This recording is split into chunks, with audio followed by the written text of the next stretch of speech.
There was a lot of folks on Facebook writing what a bad person I was, and I got to remember what the mission is. Oh, okay, this is cool. When you take 7 years to build something, I don't think it's just a house. She has a number of photographs from the family that originally built the house. The family that bought it in the 40s turned it into apartments. I'm so proud of her. A lot of work, laughter and tears. We did the drawings, but if they didn't actually sign off on the second floor, that could cause us a 4-month delay.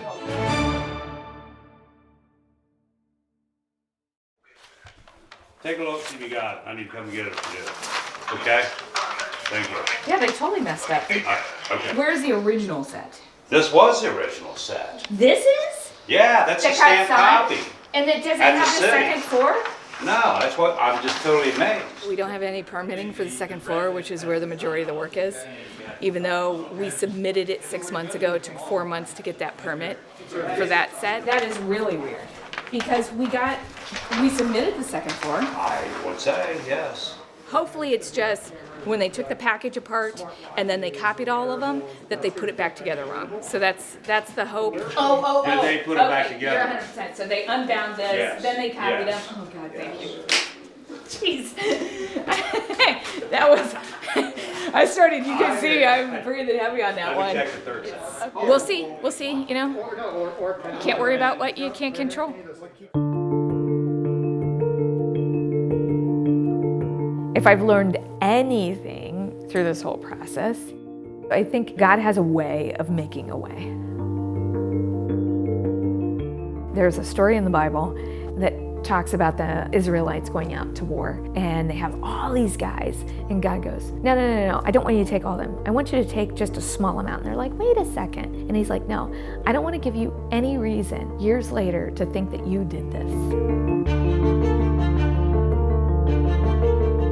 Every time I hit a roadblock, or somebody protesting, or the bank not giving me money, or whatever, I just kept on thinking, okay, God, this is you just making sure that when I talk about this later, I remember that I didn't do this, and all the collaborators didn't do it, and all the designers didn't do it.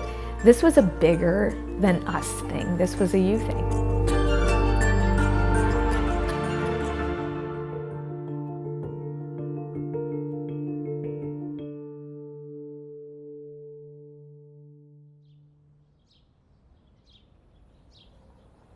We decided to sell our house and move out after my grandmother passed. And we started looking at all kinds of other places. And simultaneously, in selling our house, I had basically been told with a guy I pray with that I was gonna have to make a big purchase. And I was driving home from work one day and I saw it. Oh my. So I walked in, said this is a cash deal, we're done, as is. And purchased the house within a week. The trim is all yuck. The ceiling is yuck. The ceiling fan needs to come down is yuck. I didn't know she had bought it. Lisa just said to me one day, hey, you want to see the mansion I purchased? I was like, really? Really? Of course you purchased a mansion.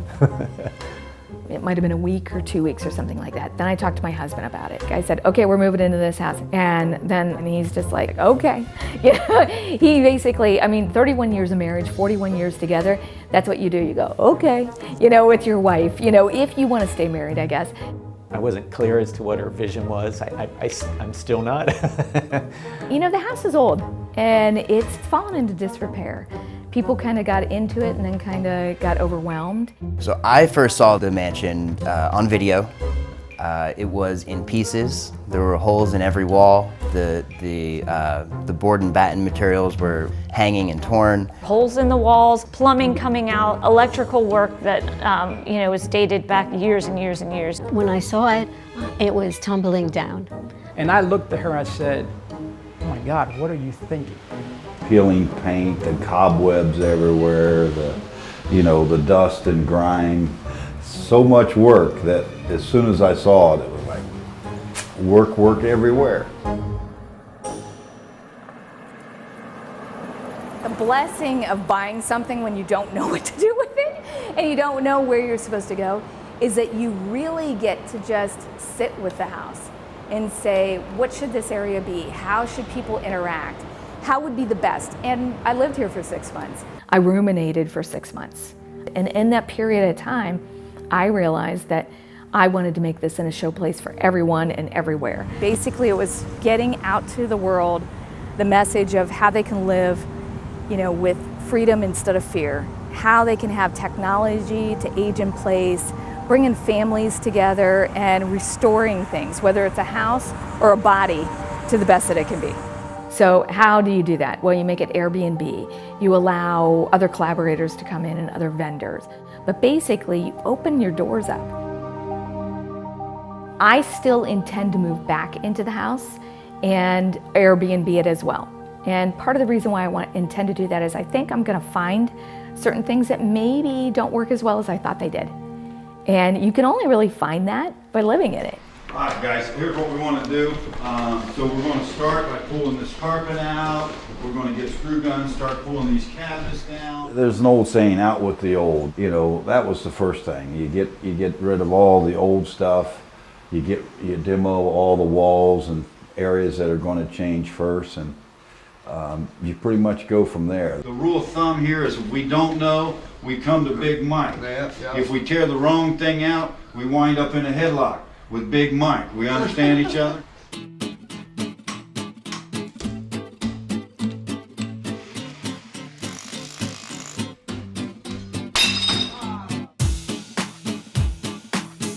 You know what's the funny part? Is the mic working? Oh, there's Mike. Hi, is Mike working? Yeah, Mike's been working his butt off. When I was talking to everybody, they said, so, okay, you're gonna do this house, and then you're gonna, promote your company, Mosaic, which we do senior living design, and you're gonna, do a documentary, and you're gonna get all this press, and I'm like, yeah, no. What I'm gonna do is I'm gonna ask the top people in senior living that I know that are my competitors to come in and do this with them. So that not only means my vendor collaborators, but that also means design collaborators that are technically my competitors. Oh my gosh, this is probably from 1940. And we'll never find anything else that fits this area like this stuff. I realized that this was something way bigger than me, that I had to invite some of my competition in to be part of this. And I started talking about it at meetings and conferences, and I was very blessed to have folks that didn't have ego, and they were like, we're willing to do anything to take care of it. It was so exciting to learn that Lisa had the vision to transform this mansion into a place where anyone could visit and be comfortable. Super excited about it, couldn't wait to get on board. And as things progressed, we were able to bring in some really special product that we think is going to really help change people's lives and how they interact with furniture.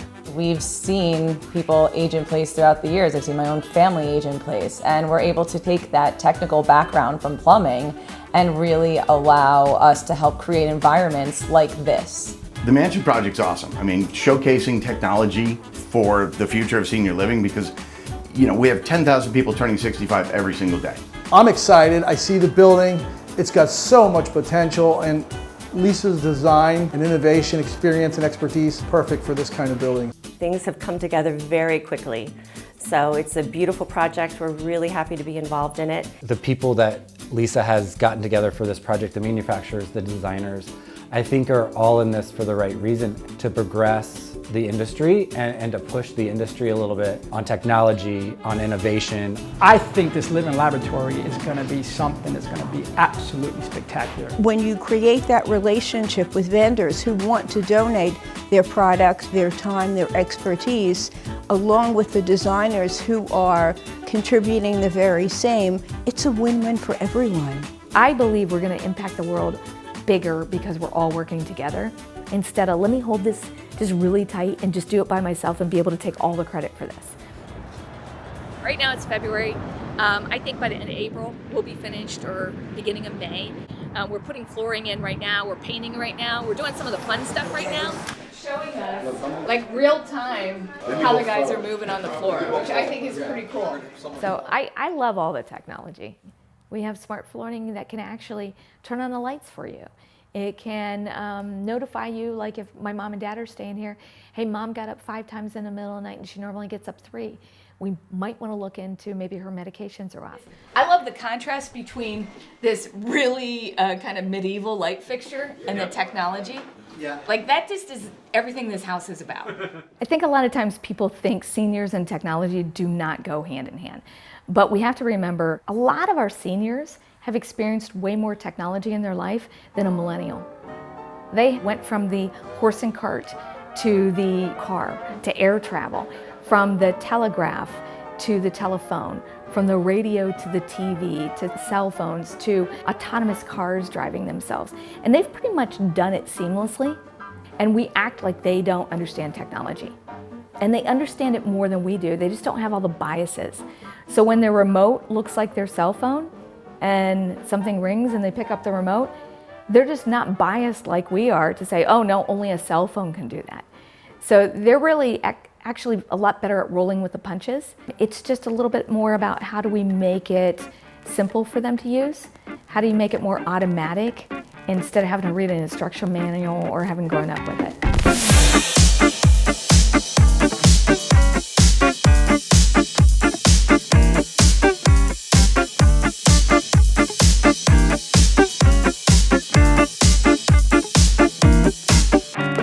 Having a facility like this or a community like this where somebody can come in and they can experience technology in a non-threatening way, I think that's really a game changer. Some of the technology that I love is I love the bidet toilet seats. So Broadendale's been around for 19 years. We started with bidets. Say if you were doing an interview with a caregiver and you said, we've virtually eliminated wipe service as far as toileting a resident goes.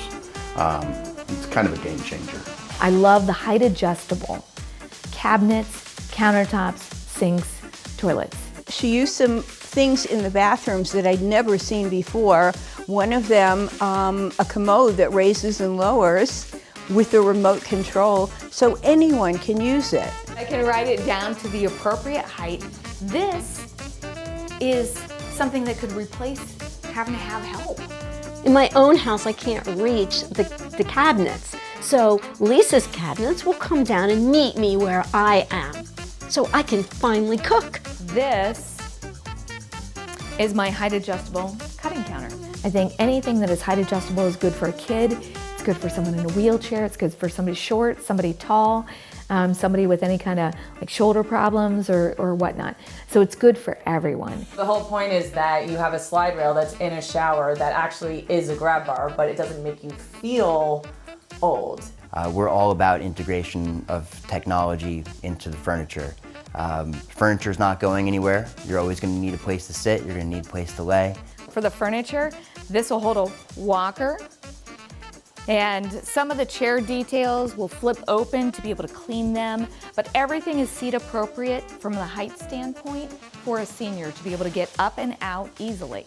It's very unique to have an elevator that travels from floor to floor in the manner that it does. The fitness center was absolutely, truly impressive. The beauty of that facility is she's hit everything. She's got a massage room. She's got the workout room, she's got the dry sauna, she's got the cool plunge, the hot plunge. I love a lot of the fitness technology that really helps to work your brain and get your blood, running, and helps you to be more basically in who you are, more cognizant, have better balance, which gives you more confidence.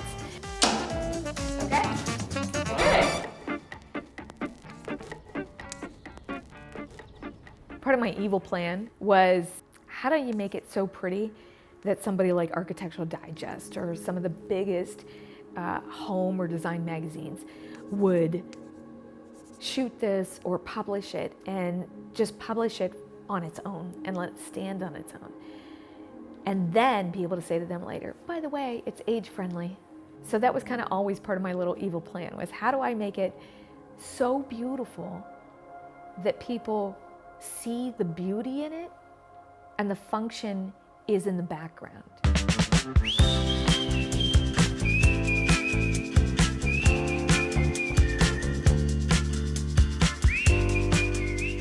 This week, in touring people through that had never seen it before. They have no vested interest. Matter of fact, they had every reason to poke the bear and say why this wouldn't work. And instead, I got told, I feel so good here. This is what we should be doing. She transformed it with the help of the other designers and her vision to make this into a magnificent mansion. Lisa's vision created Nirvana. An aging in place project. It looks like a hotel.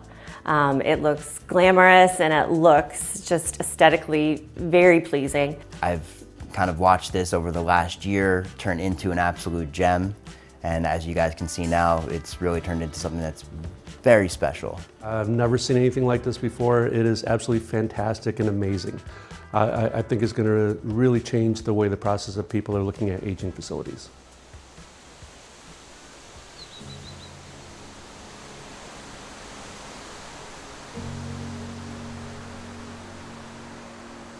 So many people think that when something gets old or when you have an older home that you just have to throw it away or move. And one of the things that I've heard, like in this last week, we've been touring a lot of people through and getting their feedback, and I've been like, just holding my breath, like, please, God.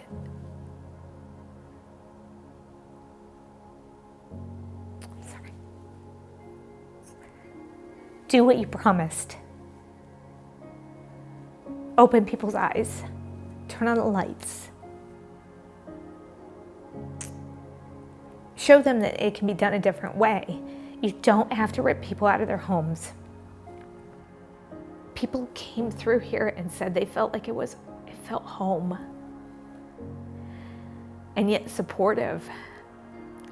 When I was sick, I would go to my grandma's house and she'd take care of us, and I'd stay home from school. And I'd have tea, and she put like a poultice, mustard and stuff on me, which I don't know if that worked or not, but I had all kinds of stuff. And I got babied and I got taken care of, and I felt warm and I felt safe, and I felt loved.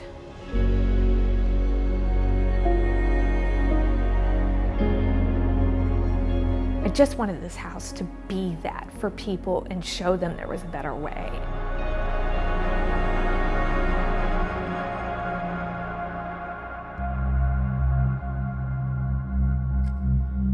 So in the process right now, we're at the finish line. Unfortunately, the project's been shut down 3 times. So we're very, very close, but we're 6 months behind because I've been shut down so many times. At this point, I am not sure when it's going to be done.